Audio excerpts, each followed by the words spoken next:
Hello అందరికీ welcome back to Anu KR vlogs. నేను మీ అనురాధ. ఈరోజటి రెసిపీ వచ్చేసి గుత్తి వంకాయ కర్రీని చూపించబోతున్నాను. మనం గుత్తి వంకాయ కర్రీ అన్ని వెజిటేబుల్లలో కల్లా వంకాయ కర్రీ మనం మంచిగా చేసే విధంగా చేయాలి, కానీ చాలా రుచిగా వస్తుంది. కాబట్టి నేను చెప్పే క్వాంటిటీతో సింపుల్గా 2 స్టెప్స్లో వంకాయ రెసిపీని చాలా ఈజీగా ప్రిపేర్ చేసుకోవచ్చు. ఎలా చేయాలో చూసేద్దాం.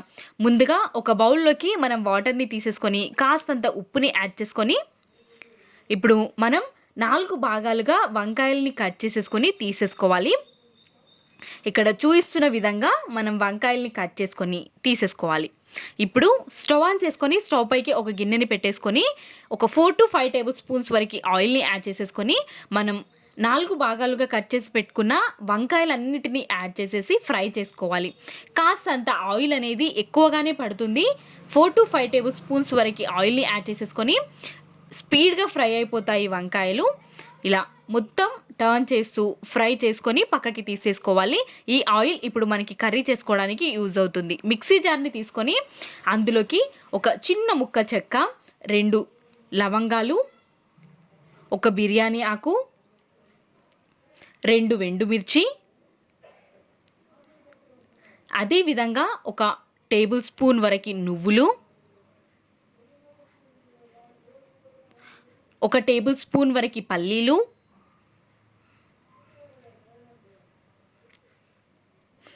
ఒక టేబుల్ స్పూన్ వరకు ధనియాలు. మీకు ఇష్టమైతే మీరు కొబ్బరిని కూడా యాడ్ చేసుకోవచ్చు. ఇక్కడ మిక్సీ పట్టేసుకొని ఇలా ముందు వీటిని మాత్రమే మిక్సీ పట్టేసుకొని తీసుకోవాలి. ఈ పొడిలోకి కొంచెం కొత్తిమీర, అదేవిధంగా ఒక పెద్ద సైజ్ ఆనియన్ని పెద్ద పెద్ద ముక్కలుగా కట్ చేసుకొని తీసుకోవాలి. ఒక 2 టమాటోస్ని కూడా కట్ చేసుకొని తీసుకోవాలి.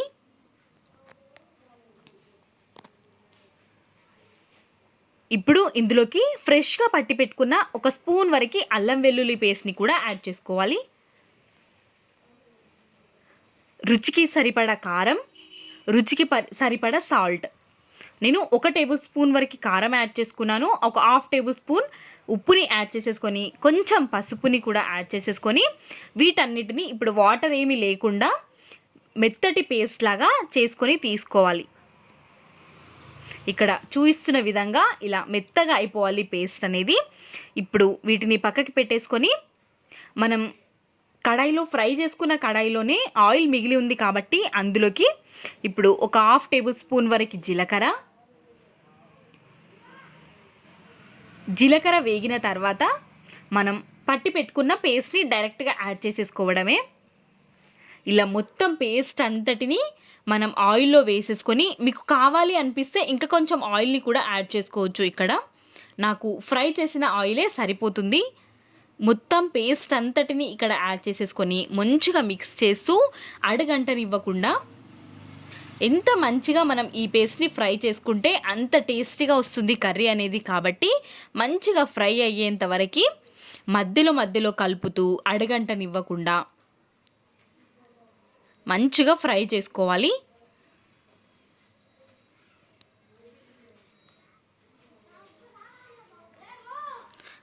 ఇలా పచ్చిదనం అంతా పోయి మనకి తెలిసిపోతూ ఉంటుంది ఫ్రై అయిపోయినట్టు. ఈ విధంగా ఫ్రై అయిపోయిన తర్వాత గ్రేవీకి సరిపడా వాటర్ని యాడ్ చేసుకోవాలి. మరి ఎక్కువగా కాకుండా వాటర్ ఒక చిన్న గ్లాస్తో 1 గ్లాస్ వరకు వాటర్ అనేది సరిపోతుంది. కాబట్టి గ్రేవీకి సరిపడా వాటర్ని యాడ్ చేసేసుకొని మొత్తం ఒక్కసారి మిక్స్ చేసేసుకొని ఈ విధంగా ఉండాలి కన్సిస్టెన్సీ అనేది. ఇప్పుడు కొంచెం సాల్ట్ని చూసుకొని అడ్జస్ట్ చేసుకోవచ్చు మనం ఈ టైంలో. ఇప్పుడు మనం వేయించి పెట్టుకున్న వంకాయలన్నింటినీ ఈ టైంలో యాడ్ చేసేసుకొని మొత్తం ఒక్కసారి మిక్స్ చేసేసుకొని వీటిని కూడా కొద్దిసేపు ఉడకనివ్వాలి. మూతని కవర్ చేసుకొని మనం మధ్యలో చెక్ చేస్తూ అడగంటనివ్వకుండా ఉడికించుకొని ఇలా ఆయిల్ పైకి తేలిన తర్వాత ఇందులోకి కొంచెం కొత్తిమీరని గార్నిష్ చేసేసుకొని మొత్తం ఒక్కసారి మిక్స్ చేసేసుకొని ఒక 2 minutes లో ఫ్లేమ్ పైన కుక్ చేసుకోవాలి. ఇక్కడ వంకాయలు కూడా చాలా స్పీడ్గానే కుక్ అయిపోతాయి, మనం ముందుగానే వేయించుకొని తీసుకున్నాము కాబట్టి. ఇక్కడ చూసారా గ్రేవీ కూడా మరీ పల్చగా కాకుండా, మరీ తిక్కగా కాకుండా మనం చపాతీ, రోటీ, రైస్‌లోకి కూడా తినే విధంగా చాలా బాగా కుదిరింది కర్రీ అనేది. కాబట్టి ఈ వీడియో మీకు నచ్చినట్టయితే లైక్, షేర్, సబ్స్క్రైబ్ చేయడం మర్చిపోవద్దు.